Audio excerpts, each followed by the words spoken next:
Halo, perkenalkan nama saya Purnama Simalango dengan nomor induk mahasiswa 8775211125.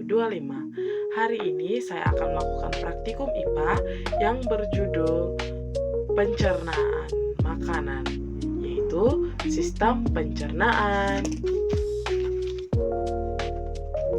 Pencernaan mulai dari mulut, esofagus, lambung, usus halus, usus besar, rektum, dan anus.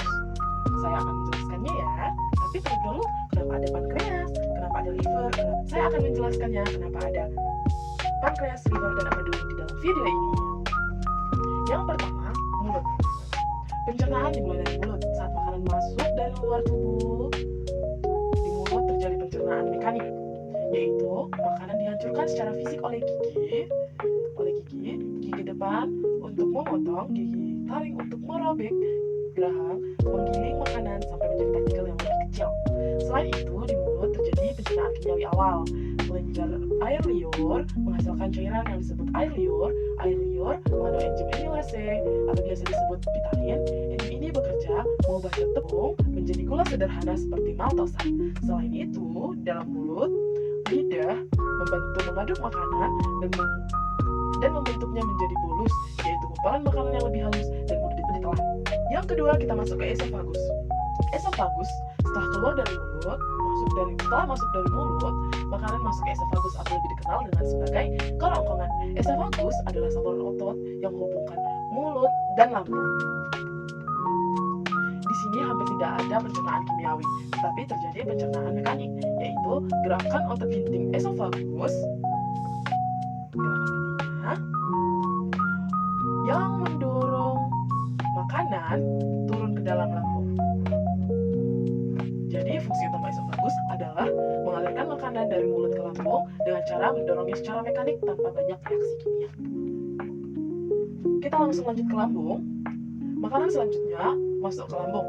Di lambung terjadi kombinasi pencernaan mekanik dan kimiawi.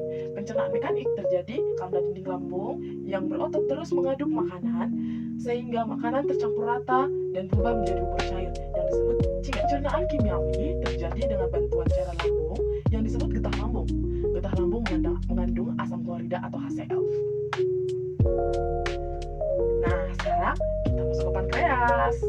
Pankreas adalah organ yang terletak di belakang lambung dan berperan besar dalam pencernaan kimiawi di usus buntu.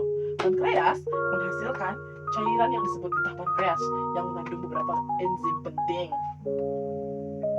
1. Enzim amilase pankreas yang melanjutkan pencernaan zat tepung dan mengubahnya menjadi gula sederhana. Lipase pankreas yang memecahkan lemak menjadi asam lemak bebas dan gliserol. Tripsin dan chymotrypsin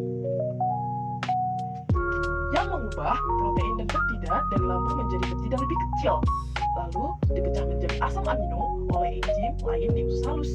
Selain itu, getah pankreas juga mengandung natrium bikarbonat yang berfungsi menetralkan asam lambung,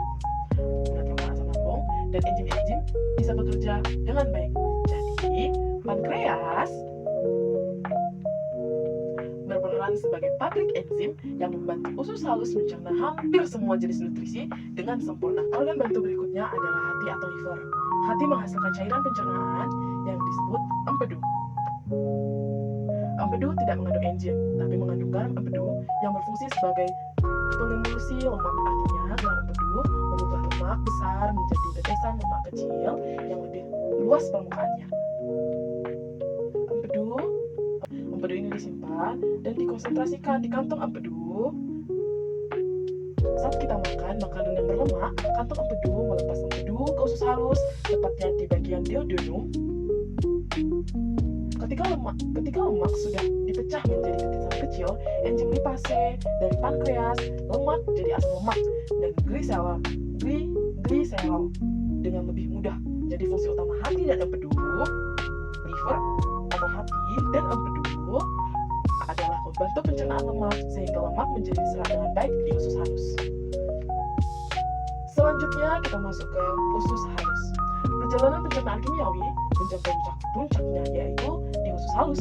Usus halus terdiri dari 3 bagian, duodenum, jejunum, dan ileum. Di usus halus tidak hanya terjadi pencernaan kimiawi, tetapi juga penyerapan nutrisi ke dalam darah. Selain enzim dan pankreas, usus halus sendiri menghasilkan beberapa enzim penting. Dari usus halus, kita masuk ke usus besar, rektrum, langsung ke anus. Sisa makanan yang tidak bisa lagi dicerna masuk ke usus besar. Di usus besar terjadi pencernaan mekanik ringan, dan terutama penyerapan air dan garam mineral. Di dinding usus besar menghisap air dari sisa makanan, sehingga fases lebih menjadi padat. Bakteri baik di usus besar juga membantu memfermentasikan sebagian serat dan menghasilkan beberapa vitamin, seperti vitamin K dan vitamin B tertentu. Sisa makanan yang sudah berbentuk fases kemudian disimpan sementara di rektrum.